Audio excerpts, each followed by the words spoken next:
The restaurant was too expensive for someone like me.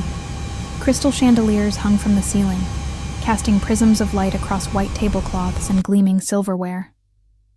I fidgeted with the hem of my black dress, the nicest one I owned, though it had seen better days, and checked my phone again. 40 minutes late.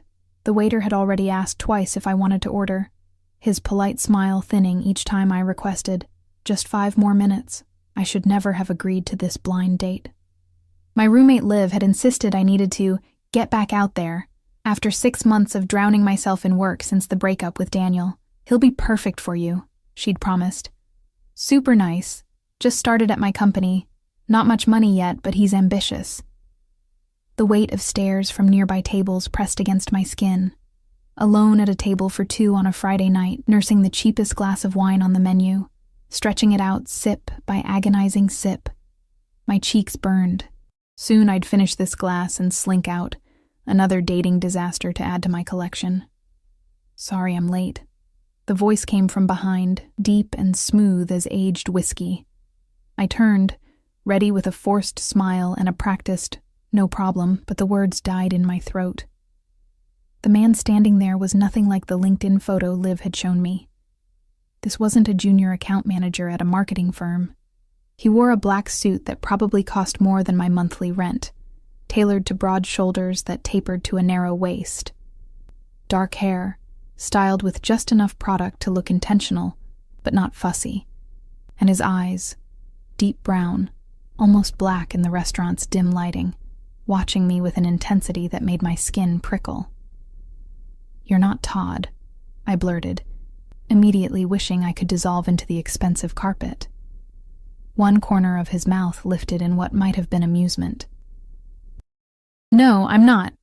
He sat down across from me without waiting for an invitation, motioning to the waiter who materialized instantly at his side. "Bring us the 15 Brunello and the chef's tasting menu." He didn't look at the menu or ask the price. The waiter bowed, and hurried away. "There's been a mistake," I said, gathering my purse. "I'm waiting for someone else, who appears to have stood you up." His gaze swept over me, not leering but assessing. "I'm Alessandro. And you are?" "Emma," I answered automatically, then cursed myself for giving my real name to a stranger. "Emma," he repeated, like he was tasting the syllables. "I saw you sitting alone. You looked—" He paused, considering. Interesting, I echoed. That's not usually what men say when they're trying to pick up women. His smile widened fractionally. "I'm not trying to pick you up, Emma. I'm having dinner with you." The certainty in his voice should have sent me running. Instead, I found myself sinking back into my chair as the waiter returned with a bottle of wine that I was certain cost more than my weekly grocery budget. Alessandro nodded permission, and the waiter poured a taste for him. He didn't even look at it, just gestured toward my glass. The waiter filled it, then his. "2 unexpected meetings," Alessandro said, raising his glass. Against my better judgment, I clinked mine against it. The wine was rich and complex, nothing like the cheap glass I'd been nursing. "So, what do you do, Alessandro?" I tried to sound casual, as though I regularly had dinner with mysterious, commanding strangers. "Import-export primarily," he said, the words rolling off his tongue with a hint of an accent I couldn't place. "Mediterranean, maybe. Family business. And you?" "I work at Hudson Gallery downtown."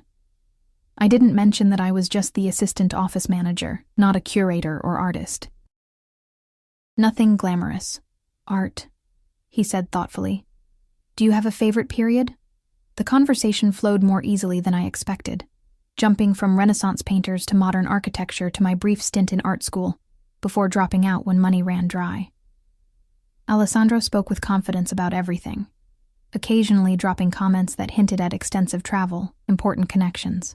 Yet he seemed genuinely interested in my opinions, leaning forward slightly when I spoke, his eyes never leaving my face. The food arrived in a parade of small, exquisite dishes, seared scallops with brown butter, handmade pasta with black truffles, Wagyu beef so tender it melted on my tongue.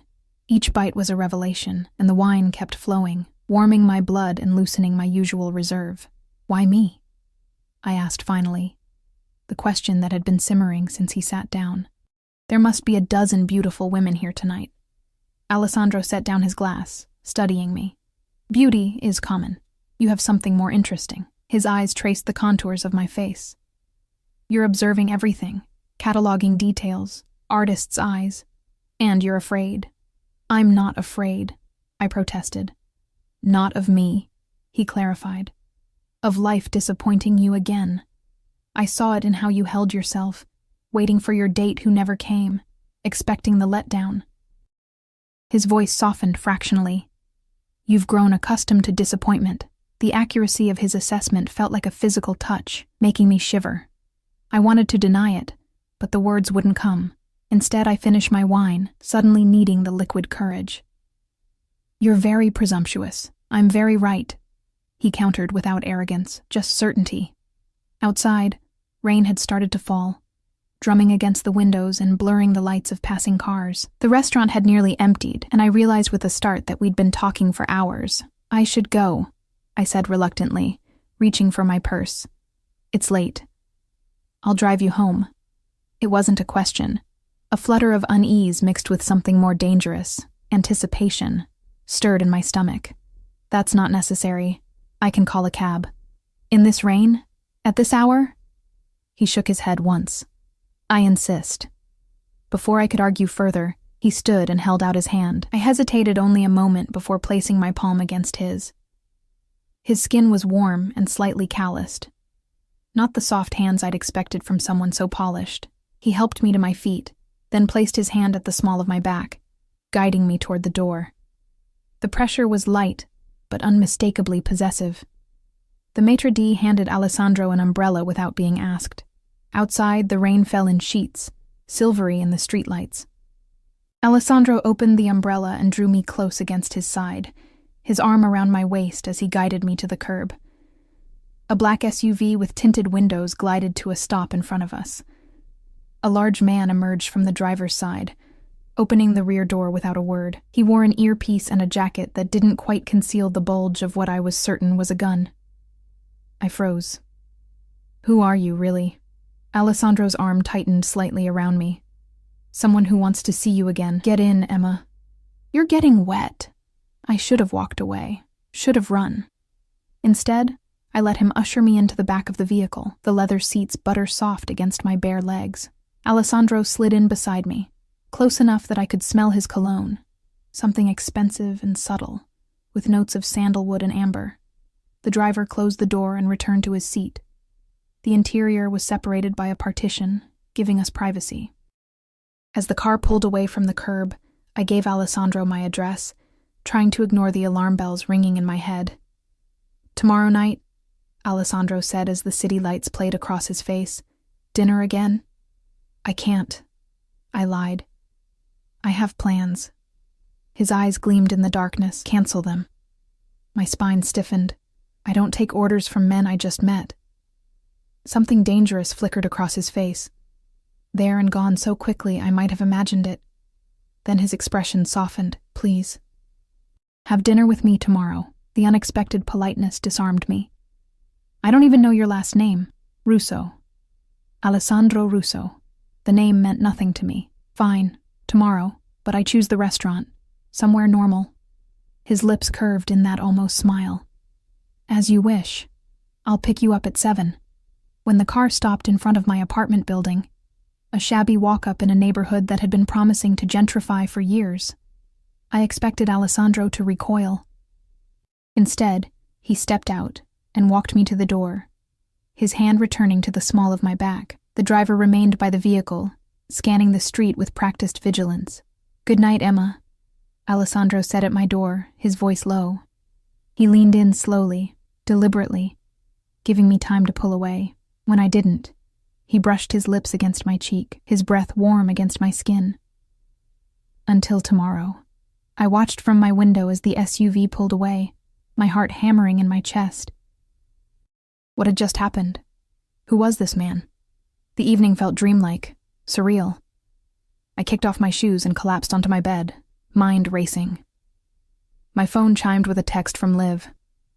How was Todd? I stared at the message, unsure how to respond.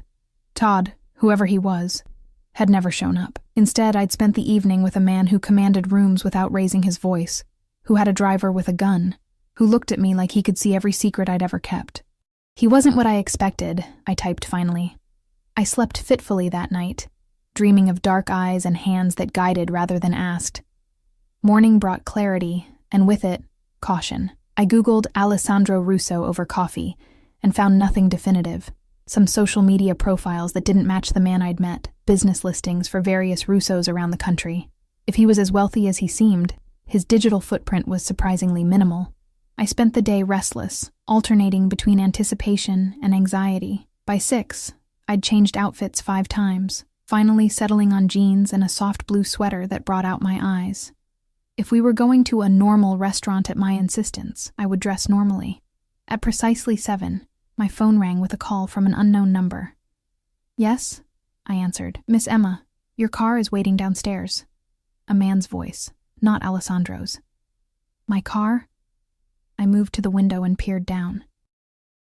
The same black SUV from last night idled at the curb, the driver standing beside it. "Mr. Russo sent me to collect you. There's been a change of plans." My stomach nodded. "What kind of change? Where's Alessandro?" "He had unexpected business to attend to. He asks that you trust him and come with me. He'll explain everything." Every instinct screamed danger. Every romantic comedy warned about getting into cars with strangers. And yet, I found myself grabbing my purse and jacket, locking my apartment behind me. The driver opened the door for me, his face impassive. The back seat was empty. No Alessandro waiting. My pulse quickened with uncertainty as we pulled away from the curb. "Where are we going?" I asked as we headed toward the highway. "The airport, miss." "The airport?" I echoed, alarmed. "I don't have a passport with me. I can't leave the country." The driver's eyes met mine in the rearview mirror. "You won't need one for a domestic flight." "Flight? I never agreed to get on a plane." Panic rose in my throat. What was I doing? I'd known this man for one evening, and now I was in a car being taken to an airport? "Stop the car. I want to get out." "Mr. Russo was very clear about bringing you to him, miss." The subtle threat beneath his polite words sent a chill through me. I reached for my phone, but before I could dial, it buzzed with a text. Unknown number. "Emma, I apologize for the change of plans. Important business required my attention in Miami. I've sent my plane for you. 2 hours, dinner on the beach, and you'll be home tonight if that's what you wish, please." I stared at the message, my thumb hovering over the screen. This was madness. This was the beginning of a true crime documentary. And yet, I found myself typing, "Your plane." The response came immediately, nothing elaborate, just a Gulfstream. "The pilot has filed all the necessary paperwork. All you need to do is arrive." Just a Gulfstream. As though private jets were commonplace, as though this were a normal second date. I should tell the driver to take me home. I should block this number and forget Alessandro Russo existed. Instead, I texted, "See you in Miami." As the SUV approached a private airfield, I caught sight of the jet waiting on the tarmac, gleaming white against the darkening sky. My heart raced as the reality of what I was doing finally hit me.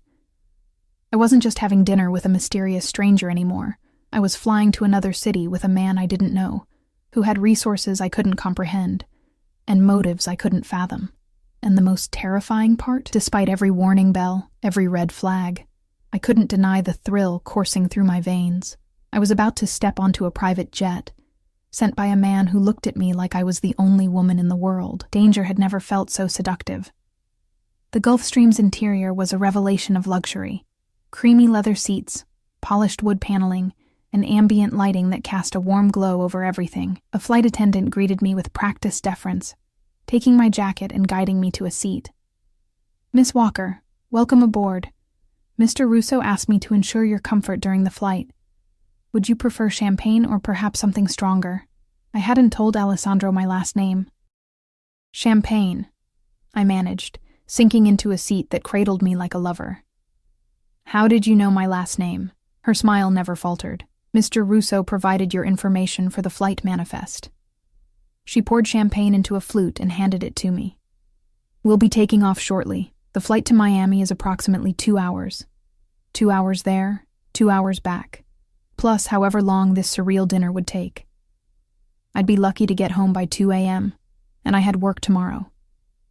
The rational part of my brain was screaming about the insanity of this situation, but that voice grew fainter with each bubble that burst on my tongue. The takeoff was smoother than any commercial flight I'd experienced. Through the window, I watched the city lights recede, transforming into a glittering tapestry below. The champagne warmed my blood, making everything seem dreamlike and distant. "Have you worked for Mr. Russo long?" I asked the attendant when she returned to check on me. "I work for the charter company, Miss Walker," she replied smoothly, "though Mr. Russo is a frequent client." "And does he often fly women to different cities for dinner?" Something flickered behind her professional smile. Caution, perhaps. "I couldn't say, miss." The message was clear. "Don't ask questions about Alessandro Russo." I spent the remainder of the flight alternating between exhilaration and panic. What did this man want from me? Why go to such extravagant lengths for someone he'd just met? The champagne dulled my anxiety, but couldn't erase it entirely. As we began our descent into Miami, my phone chimed with another text. "Alessandro. Almost here. Looking forward to seeing you." The simple message shouldn't have made my pulse quicken, but it did. I touched up my makeup using a compact mirror, grateful I'd chosen waterproof mascara as the Florida humidity hit me like a wall when I stepped off the plane. He was waiting on the tarmac, leaning against another black SUV. The sight of him knocked the air from my lungs. Gone was the formal suit from last night, replaced by dark trousers and a white linen shirt, open at the collar to reveal a triangle of tanned skin. His hair was slightly tousled by the evening breeze, making him look more approachable but no less commanding. When he saw me, his eyes lit with something that might have been pleasure or possession. I couldn't tell which, and the distinction suddenly seemed important.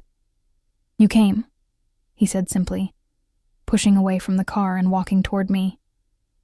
"You sent a private jet," I countered.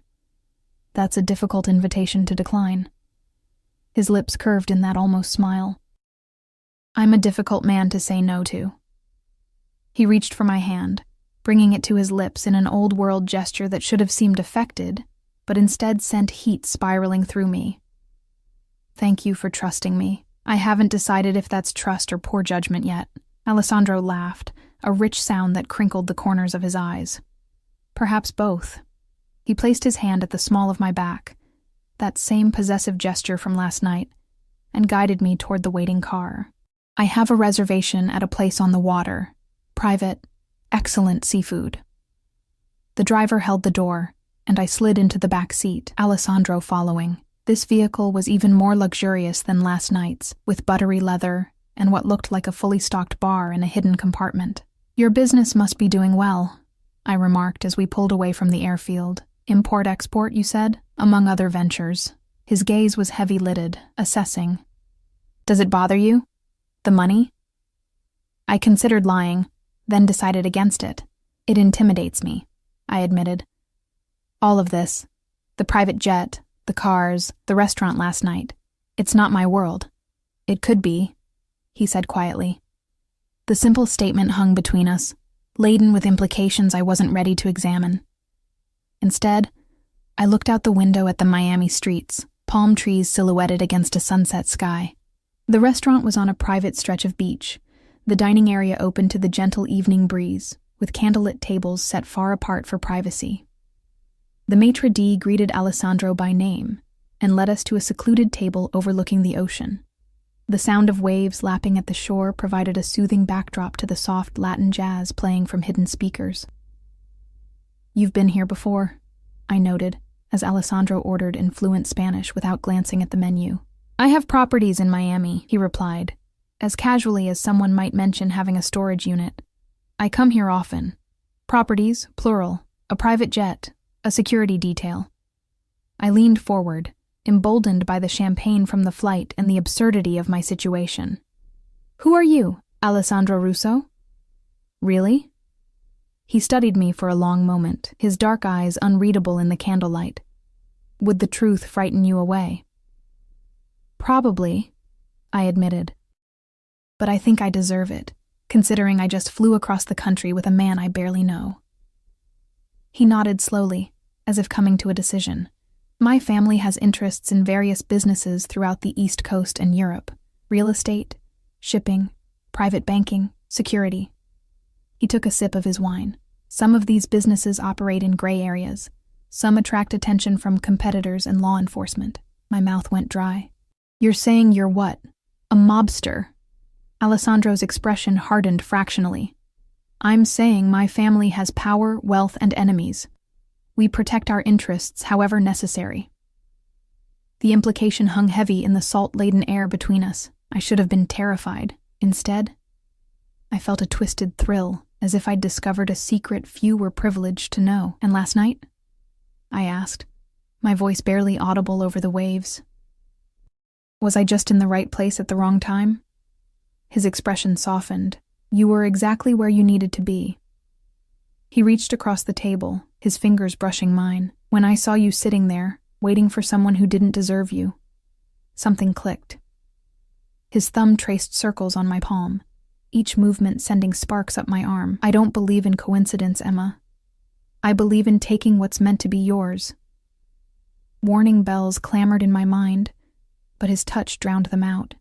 I'm not anyone's to take, no? His smile was predatory now, confident. Then why are you here? Before I could answer, our food arrived. A feast of local seafood, fresh and perfectly prepared. The conversation shifted to safer topics. My childhood in a small Midwest town, my abandoned dreams of becoming an artist, my struggle to find meaning in a city that constantly made me feel small and insignificant. Alessandro listened with genuine interest, asking questions that revealed he was actually paying attention. In turn, he shared carefully edited stories of growing up in a powerful family, the weight of expectations, the isolation that came with his position. He spoke of art he'd collected, places he'd visited, but never specific details about his business or the extent of his wealth and influence. By the time dessert arrived, a decadent key lime confection paired with aged rum, I was both more comfortable with Alessandro and more mystified by him. The alcohol and the romance of the setting had lowered my defenses, making it difficult to remember why I should keep my distance. Walk with me, he said after the plates were cleared away. It wasn't a question, but his eyes sought permission. I nodded, and he helped me to my feet, his hand once again finding the small of my back as he guided me from the restaurant to the private beach beyond. We slipped off our shoes at the edge of the sand, the grain still warm from the day's heat. The night was velvet dark, stars scattered overhead like diamond dust, the ocean a rhythmic whisper against the shore. Alessandro kept me close, his arm around my waist. We walked in silence for a time, the intimacy of the moment making words seem superfluous. I have a confession, he said finally, stopping to face me. The moonlight carved shadows beneath his cheekbones, making him look both angelic and dangerous. I knew who you were before last night. My body tensed. What do you mean? Your roommate, Olivia. Her company recently began handling social media for one of my legitimate businesses. His eyes never left mine. I saw your picture on her Instagram. You were at some gallery opening, laughing, your head thrown back. I asked about you. A cold trickle of unease slithered down my spine. You orchestrated our meeting? What about Todd? There was never any Todd, Alessandro admitted. I asked Olivia to suggest a blind date, to tell you he'd meet you at that restaurant. I knew you'd be alone, waiting. The romantic evening crystallized into something darker. You manipulated me. Had your employee lied to me, I created an opportunity, he countered, unapologetic. Would you have agreed to meet me if you knew who I was? What I am? No, I whispered, the truth of it bitter on my tongue. Then don't fault me for knowing what I want and pursuing it. His hand came up to cut my cheek, his touch gentle despite the steel in his voice. And I want you, Emma. I should have pulled away, should have demanded he take me back to the airport. Fly me home. Never contact me again. Instead, I stood frozen, caught between fear and a desire so powerful it terrified me. Why? The question escaped before I could stop it. You could have anyone. Models, actresses, women from your world. I have no interest in vapid beauty or social connections, Alessandro said, his thumb tracing my lower lip. I've watched you for weeks. The way you lose yourself looking at art. How you help that homeless man outside your building even though you can barely pay your own rent. Your loyalty to friends who don't deserve it. His voice dropped to a near whisper. You're real, Emma. Authentic in a way few people in my life have ever been. The idea that this powerful, dangerous man had been observing me, studying me like a rare specimen, should have horrified me. Instead, it made me feel seen in a way I never had before. What happens now? I asked, my voice unsteady. Now, I court you properly. His eyes darkened with intent. I show you what life could be like with me.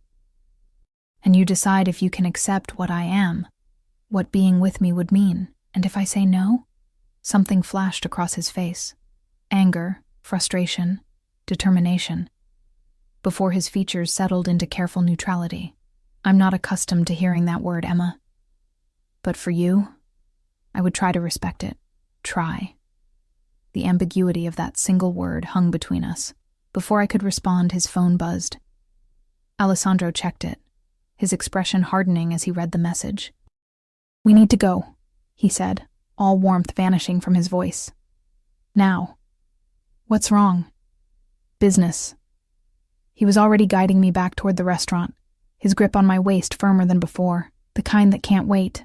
The driver was waiting with the SUV, engine running.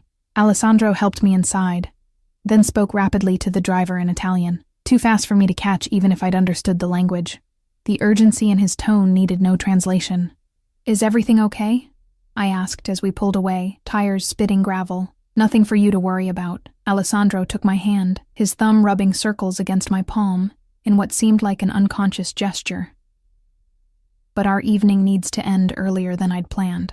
The drive back to the airport was tense, Alessandro alternating between checking his phone and staring out the window, his jaw tight. The easy conversation from dinner had evaporated, replaced by a heavy silence that made my skin prickle with unease. At the airport, the Gulfstream waited, engines already whining in preparation for takeoff. Alessandro walked me to the stairs, his hand at the small of my back guiding rather than suggesting.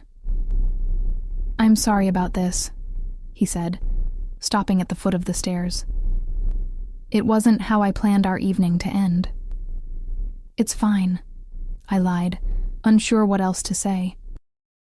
The romantic spell of the beach had broken, revealing the harsh reality of who this man was. Someone whose business could derail plans in an instant, whose life operated on a different plane than mine. Alessandro stepped closer, one hand sliding to the nape of my neck. I'll call you tomorrow, he said, his eyes searching mine. Then he leaned in, his lips brushing against mine in a kiss that started gentle but quickly turned hungry, possessive. I melted against him despite myself, my hands clutching at his shirt as heat bloomed low in my belly. When he pulled away, his eyes were dark with desire and something else, a fierce intensity that made me shiver.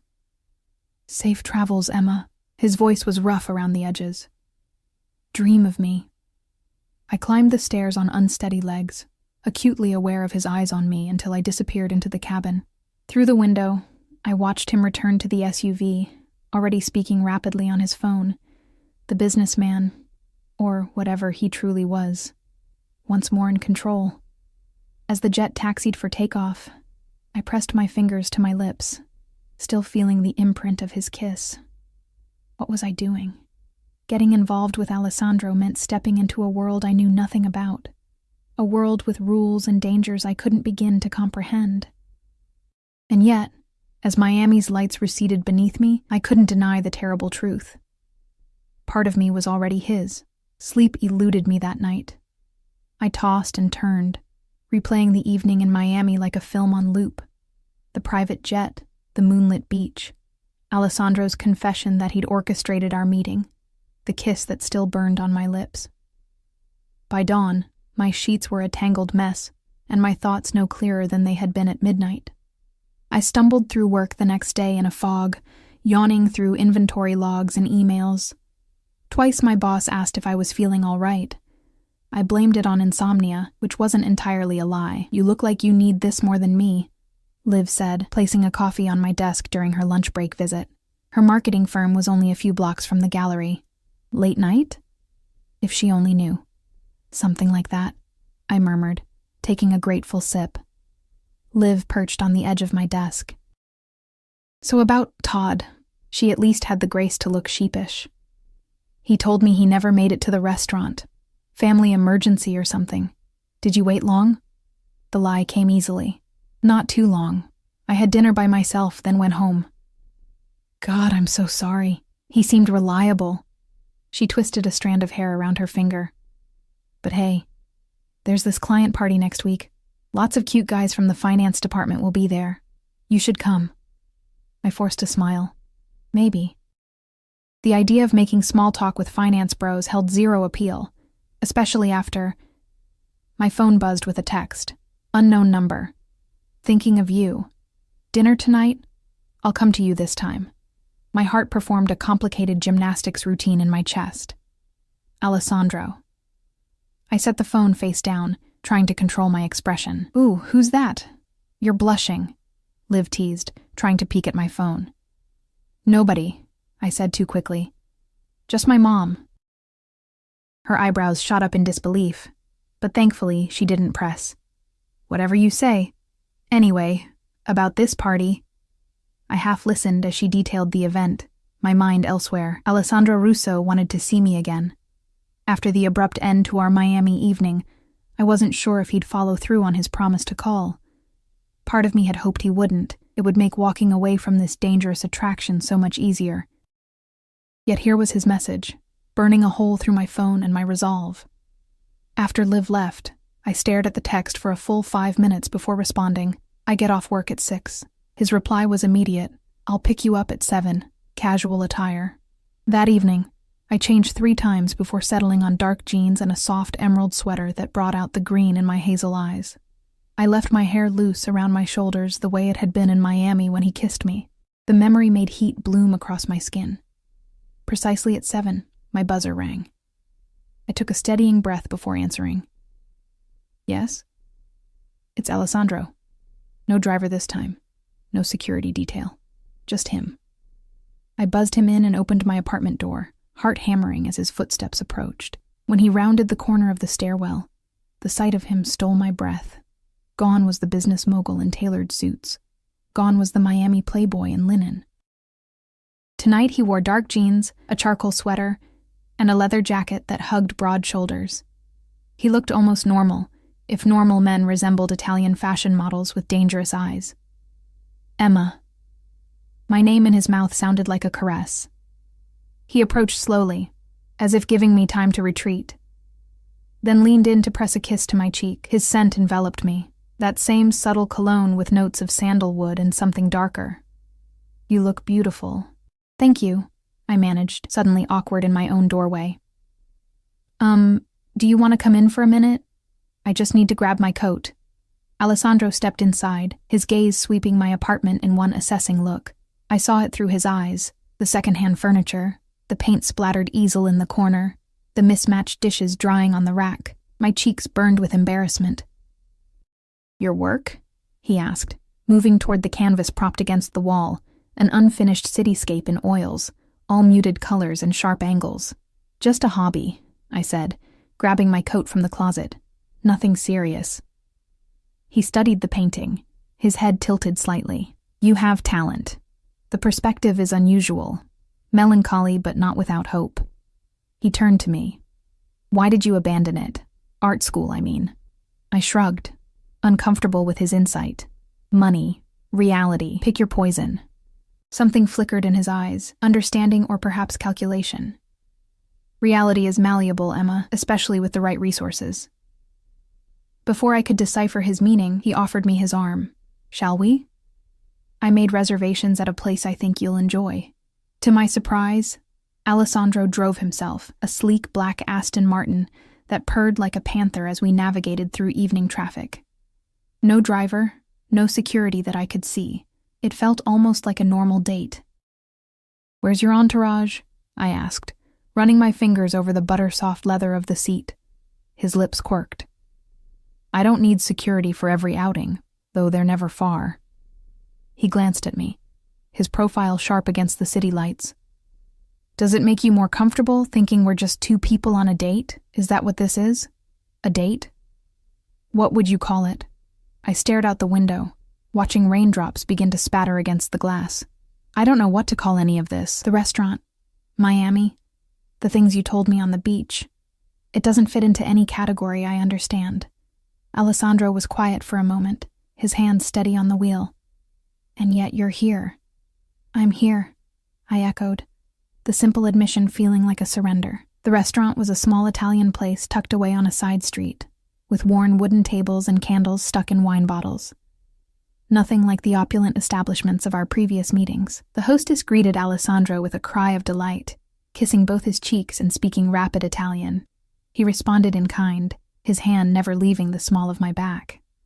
Family friend, he explained, as she led us to a secluded corner table. My father knew her husband in Naples. This place has the most authentic carbonara in the city.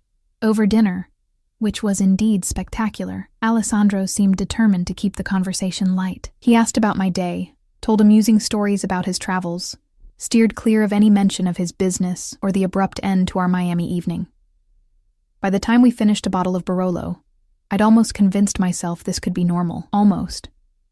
You're staring, he noted, setting down his espresso cup. What are you thinking? That I don't know which version of you is real, I admitted. The power broker with private jets and security details, or this, I gestured between us, the man who knows the owner of a hole-in-the-wall Italian restaurant and talks about art. Alessandro leaned forward, his dark eyes intent on mine. They're both real, Emma. I contain multitudes, as do you. He reached for my hand, his thumb tracing patterns on my palm that sent electricity up my arm. The question isn't which version is real. It's which version you can live with. The weight of his words settled in my chest. And if I can't live with either, a shadow crossed his face. I think you can. I think that's what frightens you most. Before I could respond, his phone buzzed. Alessandro checked it, his expression hardening momentarily before he declined the call. Not tonight, he murmured, more to himself than to me. Another business emergency? I couldn't keep the edge from my voice. Nothing that can't wait. He signaled for the check. Would you like to walk? There's a place nearby I want to show you. Outside, the earlier drizzle had stopped, leaving the streets glistening under the streetlights. Alessandro kept me close, his arm around my waist as we walked. The easy conversation from dinner continued, but an undercurrent of tension hummed beneath, a sense of inevitability that made my skin prickle with awareness. He led me to a small gallery I'd never noticed before, nestled between a bookstore and a cafe. The lights were off, but Alessandro produced a key from his pocket. You have a key to a random art gallery? I asked, eyebrows raised. That ghost of a smile played across his lips. Not random. Mine.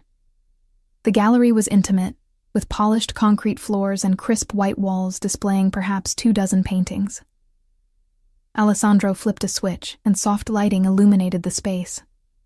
You own an art gallery. I couldn't keep the disbelief from my voice. A recent acquisition. He guided me further inside. The previous owner was motivated to sell. Something in his tone suggested the circumstances hadn't been entirely above board.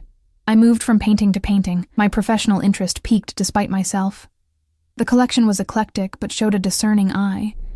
Emerging artists alongside established names, traditional techniques next to experimental pieces.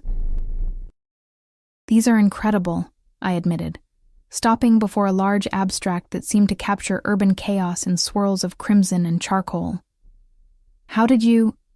I turned to find Alessandro watching me, his expression intent. What? I enjoy watching you look at art, he said simply. You transform. Heat crept up my neck. I don't know what that means. He stepped closer, into my personal space. It means you forget yourself, your hesitations, your fears, your carefully constructed walls. Another step. You become open, vulnerable. His hand came up to cut my cheek. Beautiful. I should have backed away. Instead, I leaned into his touch, my body betraying my mind's cautions. Alessandro, I want you in my life, Emma. His voice was low, intense. I want to give you everything you've been denied. Security, beauty, Freedom to create without worrying about rent or bills or small-minded bosses who don't recognize your talent. The offer hung between us, seductive and terrifying. In exchange for what? His thumb traced my lower lip. Your loyalty. Your trust. Eventually, perhaps your heart. And if I can't give those things, you already are, he murmured, closing the distance between us. Or you wouldn't be here. His kiss was different from the one in Miami. Slower, deeper, more deliberate. My hands found their way to his shoulders, then slid up to tangle in his hair. He tasted of espresso and wine and desire, his body hard against mine as he backed me against the wall, one hand at my waist, the other cradling my head. When we broke apart, we were both breathing hard. Alessandro rested his forehead against mine, his eyes closed as if savoring the moment. "Come home with me," he said, his voice rough around the edges.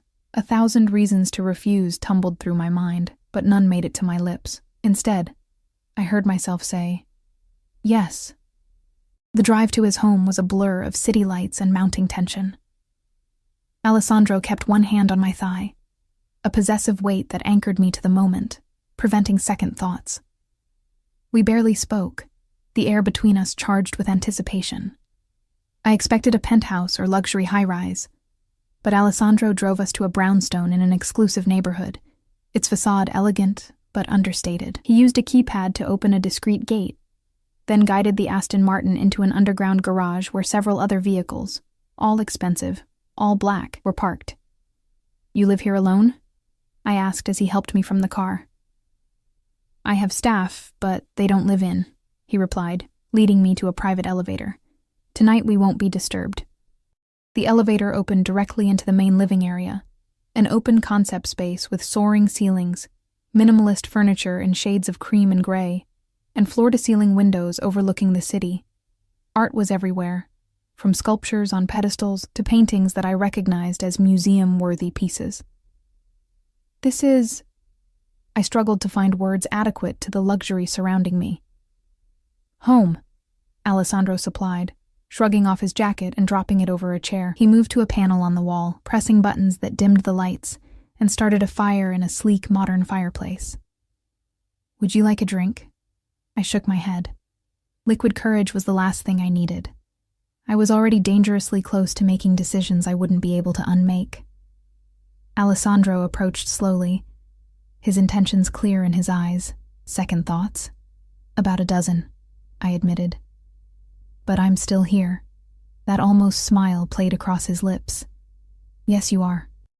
He reached for me, drawing me against him.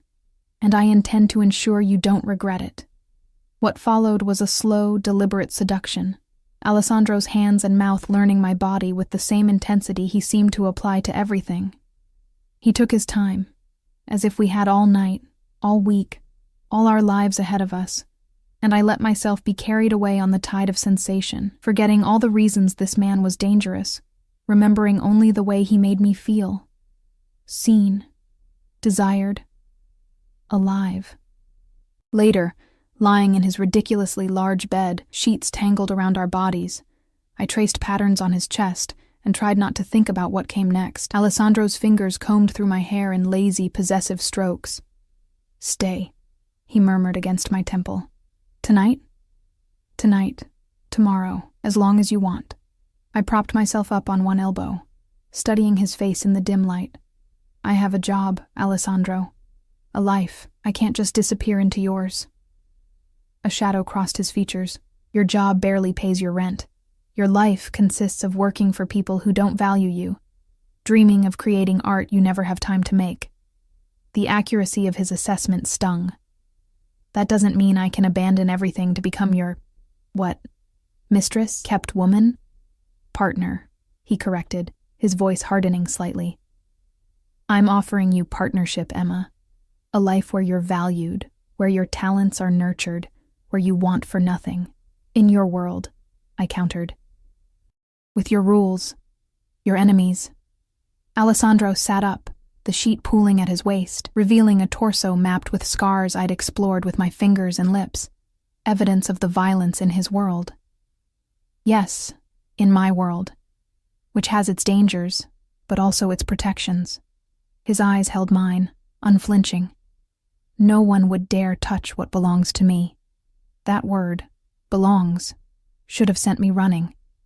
Instead, it sent a shiver of something dangerously close to desire down my spine. I need time, I said finally. This is a lot. He studied me for a long moment, then nodded once. Time you shall have, but not distance. Before I could ask what he meant, his phone rang, a different tone than before, sharper, more insistent. Alessandro cursed under his breath, reaching for it.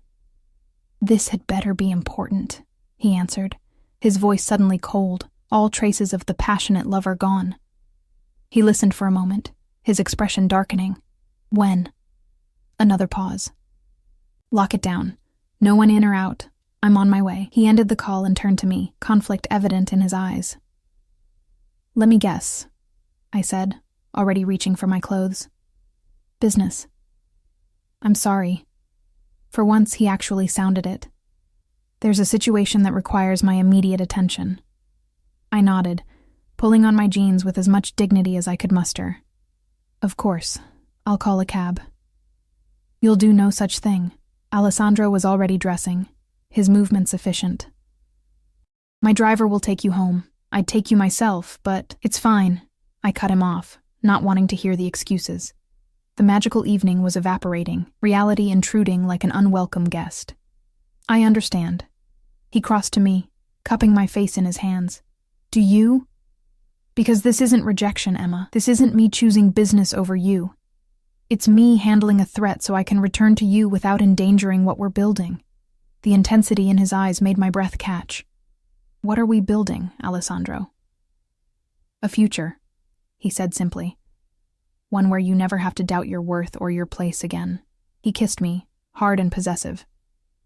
Wait for me. 2 days, at most. Then we'll continue this conversation.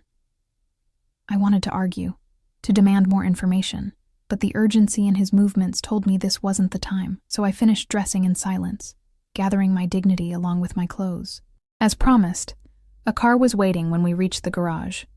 Not the Aston, but a black Mercedes with tinted windows, and a driver I recognized from the first night. Alessandro helped me inside, then leaned in for one final kiss. 2 days, he repeated, his eyes holding a promise that made my stomach flip. Then I'll come for you.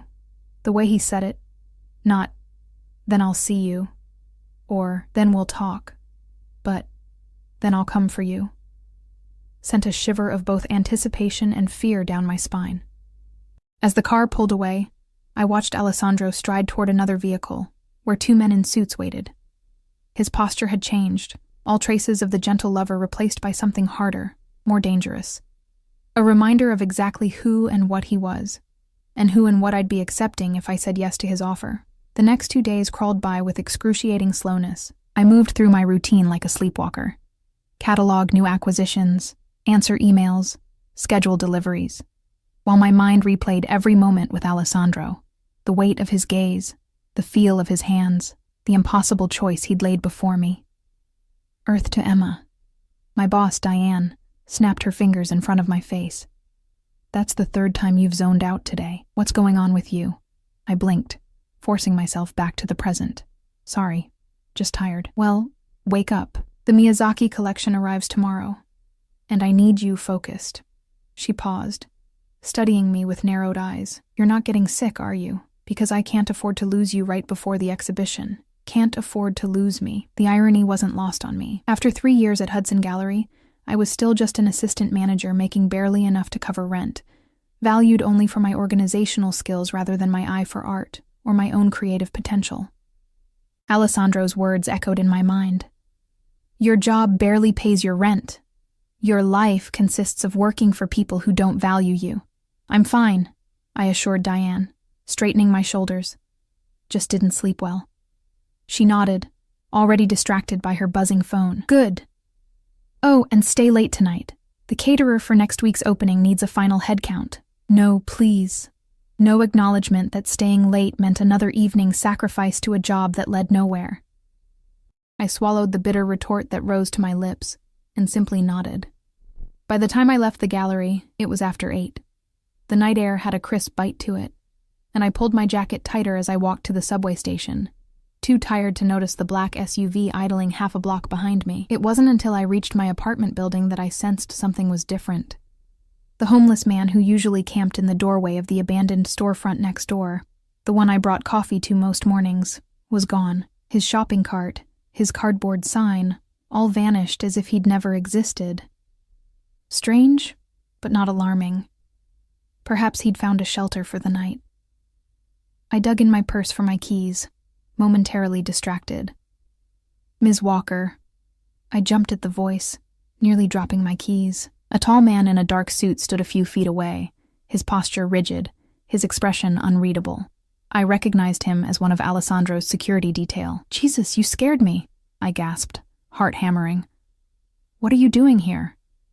"Mr. Russo sent me to ensure your safety." "My safety?" I glanced around the empty street. "What are you talking about?" The man's expression remained impassive.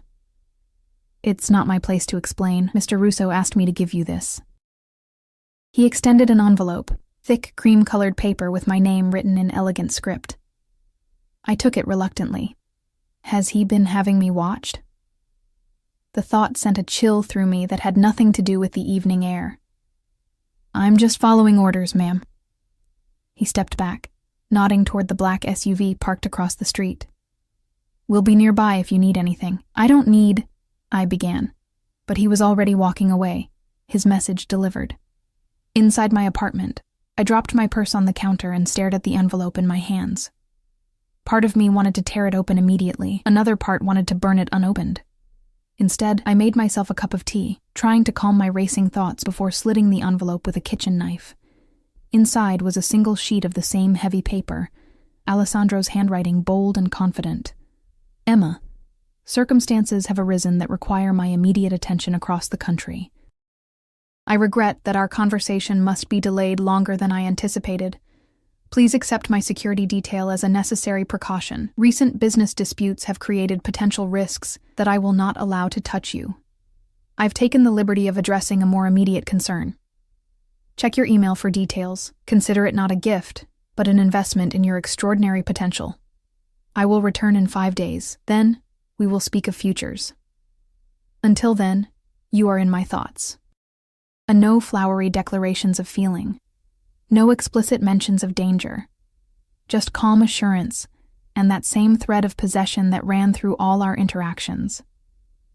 I reread the letter twice, searching for hidden meanings before setting it aside and reaching for my laptop. My email contained a message from an unfamiliar address, sent an hour ago. "Dear Ms. Walker, per Mr. Russo's instructions, please find attached documentation confirming payment of the enclosed invoice. All appropriate taxes have been withheld as per state regulations. Your employee status remains unchanged. Respectfully, Thomas Wells, Chief Financial Officer, Russo Holdings. Attached was a PDF, a receipt for $45,000 paid to Hudson Gallery, with the notation, Emma Walker, Professional Development Fund." My hands trembled as I stared at the screen. $45,000, more than I made in a year, paid to my employer, but earmarked for me. What was Alessandro playing at? A text message chimed on my phone. "Check your other email. Personal account. A." How did he know I had checked my work email first? How did he even have my personal email address? The intrusion into my privacy should have angered me. Instead, a small, traitorous part of me thrilled at being so thoroughly known. My personal email contained another message, this one directly from Alessandro. "Emma, the gallery has been instructed to grant you a 3-month paid sabbatical to pursue your artistic development. Your job will be waiting when you return, should you wish to reclaim it. The studio is yours for as long as you desire. The address is below. Security has been arranged. Go there, create without constraint. And when I return, show me what freedom looks like through your eyes." Attached was a lease agreement for a loft space in the city's arts district, the kind of studio I could never afford on my salary, paid in full for 1 year, with my name as the tenant. I sank onto the couch, mind reeling. Alessandro had effectively bought me 3 months of freedom, a space to create, all without asking permission. The presumption was breathtaking, the generosity, overwhelming. The control, terrifying, and yet, the thought of 3 uninterrupted months to paint, to create, to rediscover the artistic voice I'd sacrificed to practicality years ago, it called to something deep within me, a hunger I'd tried to ignore for too long. Sleep eluded me that night, my mind a battlefield of conflicting emotions. By dawn, I'd made a decision of sorts. I would accept the sabbatical and the studio, not as a commitment to Alessandro or his world, but as an opportunity to reconnect with myself, to create from a place of freedom rather than desperation, to find strength in my own voice before facing the choice he'd laid before me. The next morning, I called in sick to work for the first time in 3 years, then spent an hour on the phone with Diane, who was surprisingly accommodating after I mentioned the professional development fund that had appeared in the gallery's account. "Mr. Russo explained everything," she said, her tone warmer than I'd ever heard it. "He's quite invested in nurturing local talent. We're happy to support your artistic development, Emma. Take all the time you need." I wondered exactly what everything entailed, what story Alessandro had spun to make my sudden sabbatical seem normal. But I didn't ask, just thanked her and promised to stay in touch. The studio was in a converted warehouse, the kind of space featured in architectural magazines. Soaring ceilings, exposed brick, massive windows that bathed the room in natural light.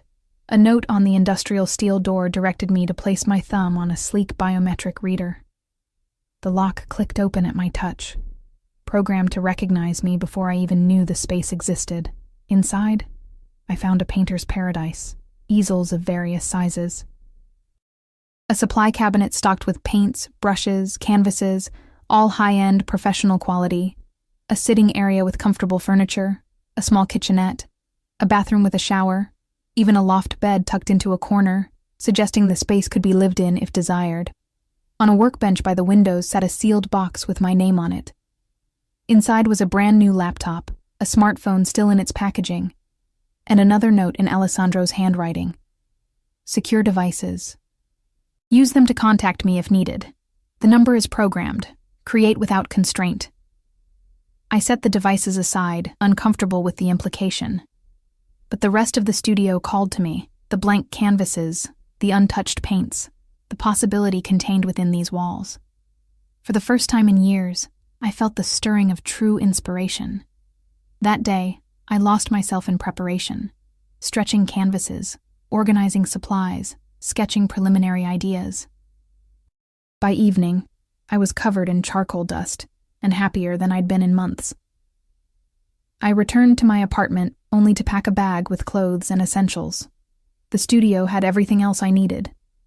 The next morning, I arrived early, eager to begin. The security man, a different one from the previous night, nodded to me from his position across the street.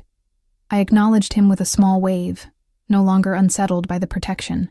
If anything, it allowed me to focus entirely on my work, knowing the outside world couldn't intrude. Days blurred together as I fell into a rhythm of creation. I painted from dawn until my eyes could no longer focus, stopping only for quick meals and brief naps on the loft bed. The work poured out of me, cityscape after cityscape, but transformed through memory and emotion. The anonymous urban canyons I'd always painted now contained shadows that might be figures, windows that hinted at stories within, edges softened by the possibility of connection. On the 4th day, I received a text on the new phone. Progress? No signature, but none was needed. I hesitated, then snapped a photo of the canvas I was working on.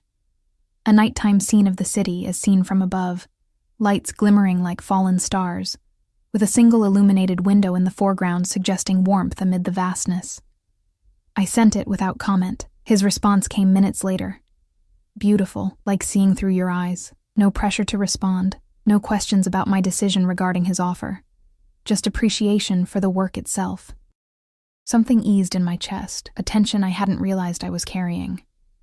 That night, I dreamed of Alessandro. Not the dangerous businessman or even the passionate lover, but simply a man watching me paint with quiet understanding in his eyes. I woke with tears on my cheeks, unsure why. On the 5th day, the day Alessandro was supposed to return, I found myself checking the phone compulsively. No messages came, I painted furiously, channeling my anxiety into the canvas, colors darker and strokes more aggressive than previous days. By nightfall, I was exhausted, emotionally and physically. I showered in the studio bathroom, letting hot water sluice away paint and tension, then collapsed onto the loft bed without bothering to return to my apartment. The security detail would report my whereabouts. Of that, I had no doubt. I woke to the soft click of the studio door. The space was dark except for a small lamp I'd left on near the sitting area, casting long shadows across the floor. For a moment I thought I'd imagined the sound. Then a figure stepped into the pool of light. Alessandro. He looked different, harder, more dangerous than I remembered. A fresh cut marked his cheekbone, not yet healed. His customary suit was immaculate as always, but he held himself with a new tension, like a predator scenting danger. Emma. My name in his mouth was both greeting and claim. I sat up, suddenly conscious of my tank top and sleep shorts, my damp hair twisted into a messy knot. You're back. I said I would be. He moved further into the studio, his gaze taking in the canvases leaning against walls, the organized chaos of my creative process. You've been productive. I searched for the right word, free. Something flickered across his face. Satisfaction, perhaps. Good. He stopped at the largest canvas, studying the cityscape with its single illuminated window. Is this how you see it? The city? It's how I see it now, I admitted, climbing down from the loft. The concrete floor was cool against my bare feet as I approached him. Before, everything was sharp edges and empty spaces. Now there's possibility. Alessandro turned to me, his dark eyes intent. And us? Do you see possibility there as well? The question I'd been avoiding for days, laid bare with characteristic directness. I took a deep breath, gathering courage. I see danger, I said honestly. I see complications and compromises and things I don't fully understand. I moved closer, until I could feel the heat of him across the small space that separated us. But yes, I see possibility too. His expression remained guarded. You've had time to consider my offer. Not enough time, I countered. A week doesn't erase a lifetime of caution, Alessandro. I can't just leap into your world without understanding what it truly means. What more do you need to understand? A hint of frustration edged his voice. I've shown you what I can give you. Security. Freedom to create. A life without the constraints that have held you back. You've shown me the benefits, I agreed. But not the cost. Not the truth about who you are, what you do, what would be expected of me. Alessandro was quiet for a long moment, his gaze never leaving mine. Then he nodded once, a decision made. Very well. Truth. He guided me to the sitting area, settling beside me on the sofa close enough that our knees touched. Even this casual contact sent warmth spiraling through me. My family controls significant interests across the East Coast, he began, his voice measured. Shipping, construction, waste management, private banking. Some legal, some less so. My father built an empire through force of will and strategic alliances. When he died 3 years ago, I inherited not just his businesses but his enemies. I listened without interrupting as Alessandro outlined the reality of his world. Territory disputes with rival families, corrupt officials on payroll, the constant vigilance required to maintain power and protect what was his. He spoke of violence as a necessary tool, of loyalty as the highest virtue, of a code of honor that operated outside the law but was no less binding. The threat that called me away, he continued, was an attempt by the Cabrini family to move on one of our operations in Miami. An incursion that required decisive response. His eyes held mine, unflinching. I won't pretend my hands are clean, Emma. I've done things that would horrify you. I will do more if necessary to protect what's mine. And that would include me? I asked softly. If I accept your offer, I become something to be protected. A weakness others could exploit. A strength, he corrected. Something worth fighting for. But yes, You would be under my protection always. It would be known that to touch you is to invite my full retribution. The possessiveness in his voice should have repelled me. Instead, it sent a shiver of something like desire down my spine. And what would you expect from me in return? Blind obedience? Looking the other way when business requires things I can't condone? Alessandro's hand found mine, his touch gentle despite the hardness in his eyes. I would expect loyalty and discretion. I would not ask you to participate in aspects of my business that trouble your conscience. Your world would be this. He gestured to the studio, the canvases. Creation, beauty, the life of the mind. I would keep the darkness separate. But it would always be there, I said. The knowledge of what pays for all this, yes. No excuses, no justification. Just honesty. I stood, needing distance to think. I don't know if I can do that, Alessandro. Live in a bubble of willful ignorance while you do what you do. He rose as well, closing the distance between us. Then don't. Know me, all of me, question me, challenge me. But do it at my side, not from a distance. As what? Your mistress? Your wife? The words escaped before I could stop them. Alessandro's eyes darkened. As my partner, my equal in all things that matter. His hand came up to cut my cheek. Eventually, yes, as my wife. I am possessive of what I value, Emma. I make no apologies for wanting to bind you to me in all ways possible. The raw honesty of his declaration stole my breath. This dangerous, powerful man was offering me everything. Security, freedom, passion, a future unbound by financial constraints. All I had to do was accept his world with all its shadows. I need you to understand something, I said, covering his hand with mine. If I choose this, choose you, I won't be kept in a gilded cage. I won't look away from uncomfortable truths or stop questioning when something seems wrong. A smile ghosted across his lips. I would expect nothing less. Your spirit, your integrity, these are what drew me to you. And if someday those qualities put us at odds, if my conscience can't reconcile with your choices, then we will face that day together, he said simply. I don't ask for blind faith, Emma. Just the chance to build something worthy of your trust. I studied his face, the cut on his cheekbone, the intensity in his eyes, the slight softening of his mouth when he looked at me. A man of violence and power, yes. But also a man who had seen something in me worth nurturing when I'd all but given up on myself. I can't promise forever right now, I said finally. But I can promise to try, to see where this leads, to give us a real chance. Relief and triumph flashed across Alessandro's features. He pulled me against him, one hand cradling the back of my head as his lips found mine in a kiss that felt like claiming and surrender all at once. That's all I ask, he murmured against my mouth. Time to show you that our worlds can merge into something stronger than either alone.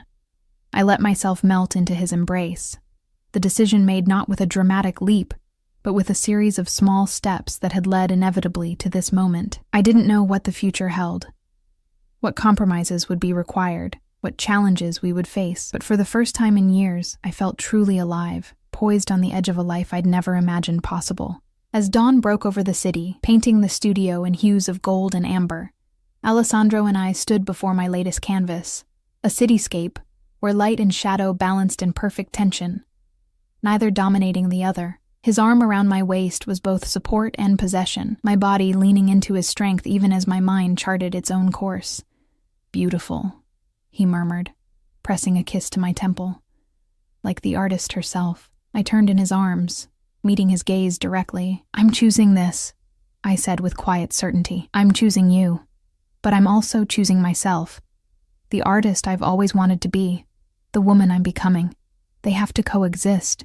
Alessandro's eyes gleamed with something that might have been pride. They will. I promise you that. And in that moment, standing in the light of a new day, surrounded by the fruits of my newfound creative freedom, I believed him. Our worlds, light and shadow, creation and protection, independence and belonging, could merge into something stronger than either alone. I had mistaken him for a simple blind date, an ordinary man. He had proven to be anything but, and now I was stepping willingly into his extraordinary world, eyes wide open, heart both trembling and resolute. Whatever came next, we would face it together, the gallery assistant and the Mafia boss, finding possibility in the most unexpected of meetings.